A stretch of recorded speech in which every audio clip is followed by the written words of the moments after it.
Ang sabi nila guys, ang tao ng ampalaya, okra,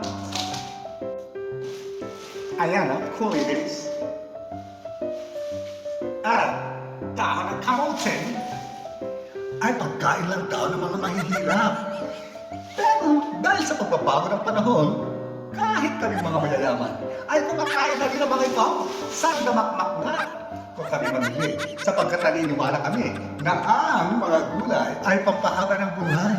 Kaya maging kayo mandinda ng mga mayayaman, kumain na rin kayo ng gulay. Samahan niyo na rin ng karne, hindi na kayo mamatay. Life is gulay. Gulay is life. Pampahaba ng buhay. At bonus sa maninipilis ang buhok. Ipataw nyo lang ang Ampalaya Lips, guys.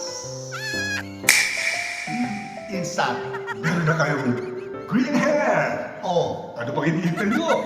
Kain na!